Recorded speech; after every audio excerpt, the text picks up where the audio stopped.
Hello everyone! Good morning! For today's video po mga kapitlover, kagigising ko lang.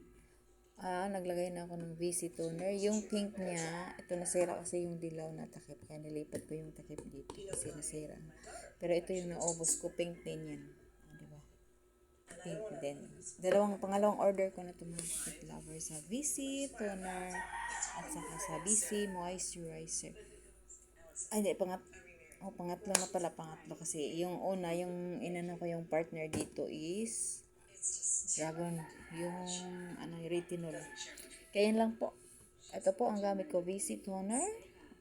Pag tuwing pagising ko po sa umaga, pagkatapos ko maglilamos, maglalagay po ako ng VC toner. Tapos pagkatapos ko patuyuin ko lang yung VC toner, maglagay na ako ng VC moisturizer. Dalawang bote na to. Pangalawang bote na to mga kapitlovers sa akin. Visit moisturizer. Ito, isa pa lang. Kaya yan ang natira sa isa kong na-order. Yung isa hindi pa nabuksan. Kaya yan po, naglagay na ako ng VC toner mga kapitlover. Tapos maglagay tayo ng VC moisturizer. Dito ko nilipat para madali, para hindi matapon. Diba? Dito ko nilagay yung VC moisturizer sa lagayan. Kaya maglagay na tayo. Tingin tayo sa salamin. Ito yung aking nilagyan. Nilipat ko. Dito ko nilagay. Para hindi ako mahirapan.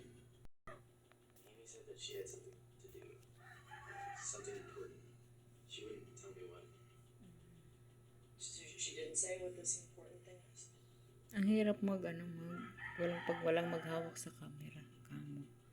Mahirap.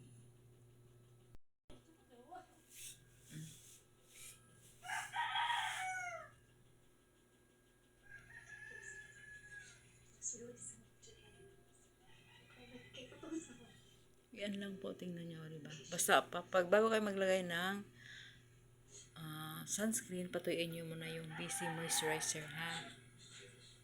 Kaya yan lang po, pati sa liig, pati dito sa batok, nilalagyan ko. Yan o. Diba? Massage nyo lang hanggang matuyo. Irarab nyo lang. O, diba? O. 3 buwan na ako nagamit dito sa VC moisturizer at VC toner. 3 buwan.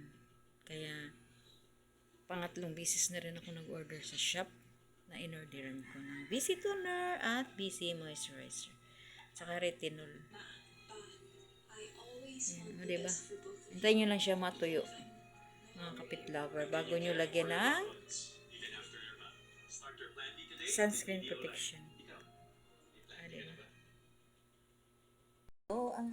Ayan po. Yan lang po, kung try nyo na din mga kapitlover, maganda talaga siya mga kapitlover. Maraming mga benefits na makukuha.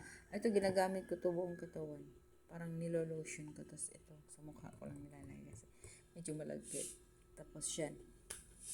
Kaya yan lang po. Bye-bye na. Check out na kayo sa aking yellow basket. Yan ang aking bibili.